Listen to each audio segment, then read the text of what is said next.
Le mot interdit avec Félicie le dragon. Chaque semaine, en 2 minutes, je déconstruis un mot ou une expression et je te propulse ce petit scud que tu aimes prendre entre les oreilles avec ce léger frisson qui te fait dire « Cette fille-là, mon vieux, je la veux dans mon équipe ». Team building. Ces 2 mots prétendent créer une équipe alors qu'ils révèlent surtout qu'il n'y en a pas. On te fait grimper sur des cordes, tirer des palettes, construire des tours en spaghetti, lancer des œufs depuis un balcon, tout ça pour éviter une seule question qui compte.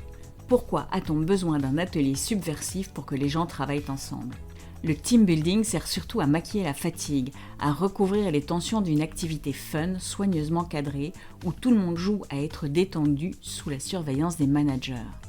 Rien n'est spontané, rien n'est sincère. Ce n'est pas une équipe, c'est une chorégraphie.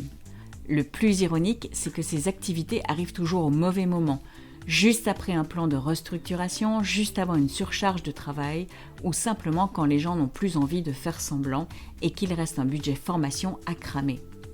On leur offre alors une journée pour créer du lien, traduction, on ne sait plus comment vous motiver ni vous garder, allez, faisons un bowling. Le team building a un objectif simple, remplacer un bon management par une bonne ambiance. En télétravail, pas de piscine à boules et encore moins de baby-foot. Alors, on est obligé de se retrouver de temps en temps. On évite les décisions qui fâchent et on improvise des ateliers. On fuit les conflits, mais on se retrouve déguisé avec des gilets fluo. Parler de ce qui ne va pas, mais jamais de la vie. Allez, rapproche-toi dans le cadre pour la photo. Le team building prétend réparer la confiance. Il se contente de la mettre en scène pour les réseaux. On rit sur commande, on se serre les coudes jusqu'au retour à Paris et au débrief dans le groupe WhatsApp secret. Une équipe n'est jamais née d'un escape game, mais beaucoup s'y sont perdus. Derrière l'activité ludique, il y a surtout la peur, celle des entreprises qui ne savent plus parler aux gens et qui payent cher des activités pour noyer les conversations. Le team building ne crée rien, il occupe le temps, il repousse les deadlines et détourne l'attention du réel. Un lien, ça ne se fabrique pas, il s'éprouve, et aucun séminaire n'a jamais remplacé le respect au quotidien. Alors oui, interdisons le team building.